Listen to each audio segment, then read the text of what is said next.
Hey guys, welcome back for another Lit Review, where I dumb down scientific journal articles to my level. So this is the last part of the 5-part paper reviews that we've been doing of the biomechanical evaluation of first ray. And the paper of this is titled The Biomechanics of the First Ray Part 5, The Effect of Equinus Defomity. And this is written by Dr. Johnson and Dr. Christensen.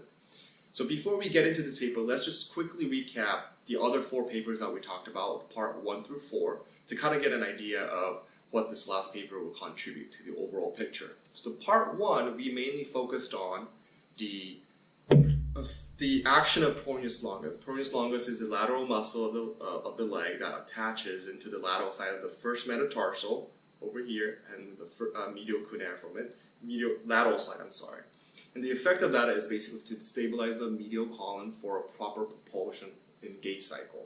The second part of the biomechanic evaluation of first ray talked about how increased metatarsal angle is not good. It doesn't allow full range of motion of the first ray via the windlass mechanism, and that ultimately leads to other foot pathology.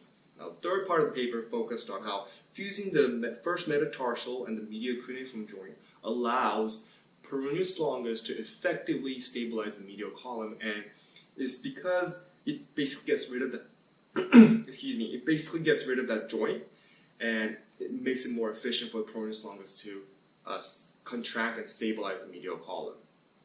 The fourth part of the part 4 talked about how the author just wanted to evaluate what joints really contribute to the first range of motion, and they found out that the Navicular medial cuneiform joint contributed 50%, and the first metatarsal medial cuneiform contributed 41%, and the tendon-navicular joint contributed 9%. But note that other published articles say that the first metatarsal and medial cuneiform could also contribute more than the navicular and medial cuneiform. But they're comparable. 50% and 41%, kind of the same thing. It's not a big deal. The main idea is that the first range of motion is contributed by those 3 joints.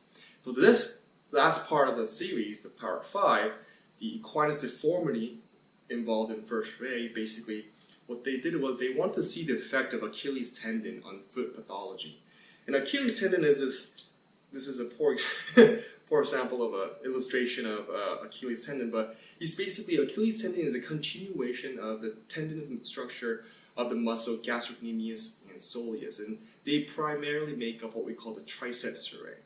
And the tendon structure, 1/3 lateral, the lower leg of the 1/3 is basically tendon structure, and basically makes up an Achilles tendon and attaches to your calcaneus, and it even continues to become a plantar aponeurosis, plantar fascia.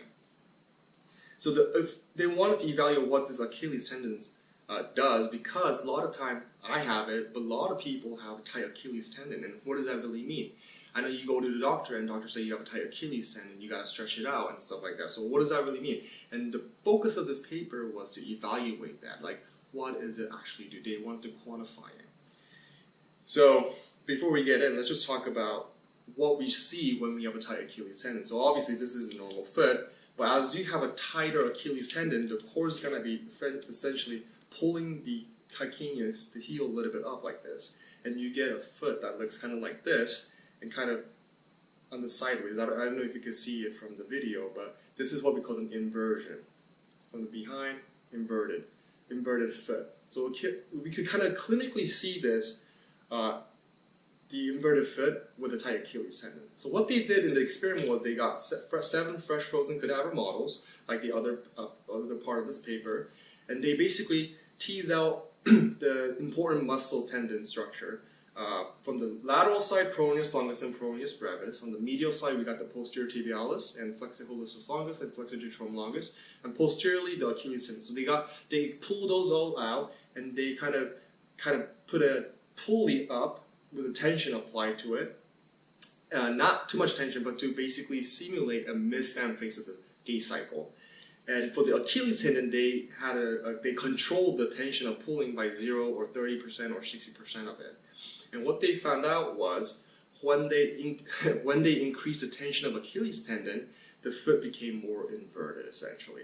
And the sensors are obviously placed in the first metatarsal, medial cuneiform, navicular, and talus evaluated, but essentially all of the medial column became inverted as the tension of the Achilles tendon tightened. And that basically kind of justifies what we see clinically today. And why is this a big deal? The author continued to go on to say that they found out the effect of tightened Achilles tendon essentially works antagonistically to peroneus longus. And based on the first part of the series of the paper, peroneus longus essentially stabilizes the medial column and allows your foot to basically enter propulsion appropriately. And if it's not stabilized, then your foot is kind of like a bag of bones, and you can't propel properly. You will have deformities, mainly hypermobile first ray. So essentially, tight Achilles tendon fights against peroneus longus, and the efficiency of peroneus longus decreases, and you could result in a hypermobile first ray, and ultimately, like bunion will develop, hallux valgus will develop. So that was the gist of this paper: how tight Achilles tendon is not good, and that's why a lot of times in clinic settings, a lot of the procedure. One of the main adjunct procedures that a podiatrist do, say if you have a diabetic foot ulcer potential development, or even like for little kids, cleft foot development, they do what we call the percutaneous Achilles tendon lengthening. It's basically to make this tendon longer so that there's some laxity to it, so it's not as tight as like this. So there's some laxity to it that allow the proper functioning of the lower extremity muscles to work. So that's the gist of this paper. I hope you guys enjoyed this series, a 5-part series of biomechanical evaluation of first ray. And thanks for watching, and stay tuned for more videos. And remember to subscribe, please.